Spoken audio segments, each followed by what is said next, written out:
Hey guys, welcome back to a new video. I'm Brandon. I went to go see the new Ninja Turtles movie today, and I thought it was a really great movie, and I wanted to give you a review on that. So let's get started. First, let me start off with the fact that I think the standout turtle of this film was Donatello by far.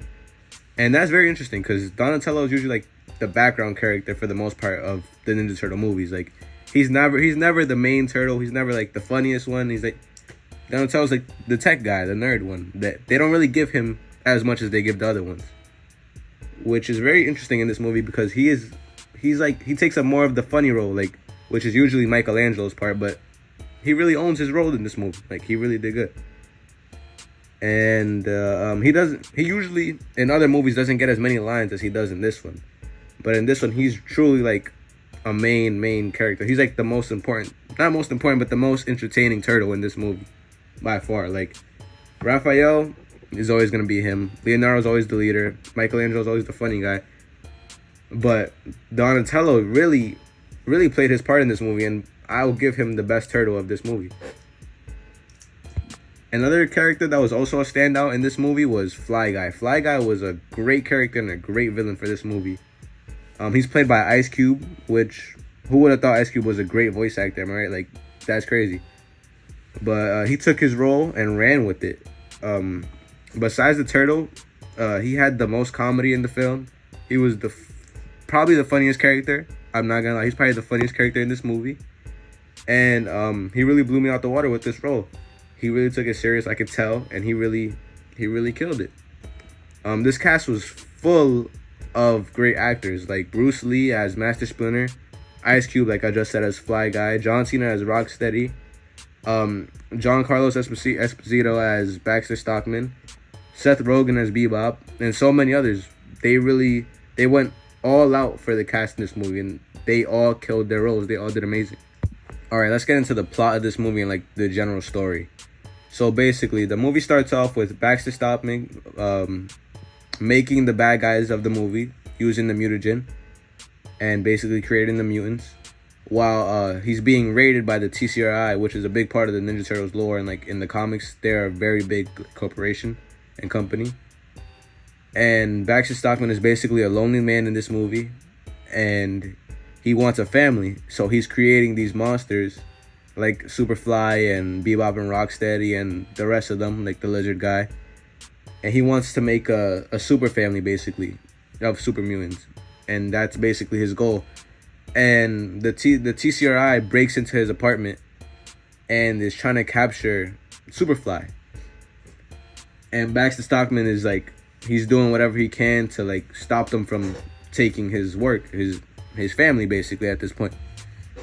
So they basically throw a bomb to save Superfly. Baxter Stockman jumps in front of it and dies, and he basically risks his life for Superfly.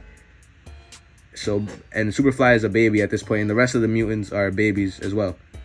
And Superfly takes this opportunity while the smoke is clearing and takes the rest of his siblings, the monsters, the rest of them, and flies away. And as soon as as Baxter Stockman is dying, he drops a vial of ooze into the sewers. And that is the ooze that basically lands on the turtles and gives them the Ninja Turtle like you see in the movie, like their powers. So then, and Master Splinter also gets the ooze as well in that scene. So then 15 years pass, and I know that's a very big time jump, but 15 years pass and Master Splinter is already older and the turtles are already 15 years old, and they're already patrolling the city outside, but they can never interact with humans. That's Master Splinter's one thing. They can never interact with humans because he's scared of the humans hurting them like they did to him years in the past. So they have this one goal, like, don't interact with humans, just go get groceries, come back home. So the boys have this grocery list. They go out, they go get all the groceries. I think they had Doritos and a whole bunch of other name brand products, you know, ad placement for the movie to get the movie some extra money, I guess. And the boys see a live movie playing. So they go to the park and they're playing a movie like for people in the park, you know, typical New York shit, I guess. I don't know. And the turtles are watching the movie, and they go back home, and Master Splinter is still awake, waiting for them in the house, in the sewers, I mean. And basically, Leonardo, as the leader, the teacher's pet, you know, snitches and says what they actually did. And Master Splinter tells them the backstory. This is how we get the exposition for the movie. And Master Splinter goes into this long dialogue about how the turtles were raised. So Master Splinter goes out of his way to tell this story, which is a very long tale. So the little exposition we get from Master Splinter is he's walking and he sees the turtles looking through the vents to see the humans like walking around. So he decides to take them up like on the real world, and the turtles are like looking around, and Master Splinter's looking around, and he starts walking. He bumps into this lady, and the lady sees him and freaks out, and then they all start freaking out. All the people around start freaking out, and they all start throwing things and hitting him, and he's holding all four turtles, and he falls and drops them, and Michelangelo almost gets hit by a car, and they basically just hate him, and they're just so like aggressive towards him. So he basically vowed from that day to never go up to the human land and learn everything he could about karate and all that type of stuff. So he trains the boys into learning how to basically become ninjas because it's into a montage of him watching training videos and teaching the kids. And that's basically how they get their skills. So then it cuts back to current day, and the turtles are sneaking out again because they wanted to go out into the city. And they're practicing like cutting fruits like watermelon and stuff like that. And Raphael throws his weapon at Michelangelo, and the weapon falls and hits April O'Neil on the head. And basically that sets up how they meet April O'Neil. I know it's very convoluted, it's stupid, but yeah, that's how they meet April O'Neil.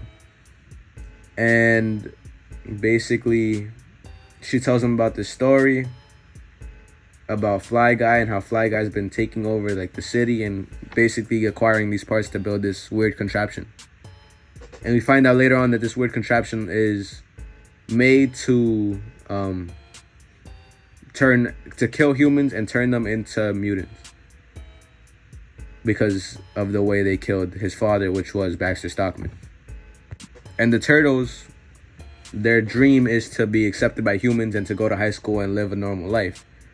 So they figured if they go and stop Fly Guy, they can become accepted by the people above ground and go to high school and live their lives.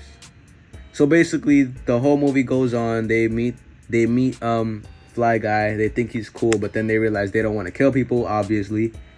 And they stop him, and he becomes this big monster and goes into Manhattan.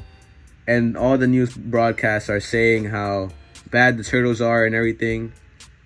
And then April O'Neil goes on the television, live on TV, on the news, and tells them how good the turtles are and how they are actually the good guys trying to stop Superfly. And the humans start to believe her, and they go and help the turtles and save the turtles from Superfly, they were getting destroyed. Like their shells are cracking. It was crazy. So basically at the end of the movie, they take down Superfly, and they end up being loved by all, and they drop their bandanas and they dress up in regular clothes, and they get the rest of the mutants and they live in the sewers with them, and they go to high school, and that's how the movie ends. But there's a post-credit scene, and the post-credit scene sets up a perfect sequel with Shredder, which I'm pretty sure everyone knows is the Turtles' biggest rival in the comics and in the old shows and the movies and everything. And I'm very excited to see that sequel, and that sounds amazing. But yeah, that's my review of Teenage Mutant Ninja Turtles Mutant Mayhem. Thanks for watching.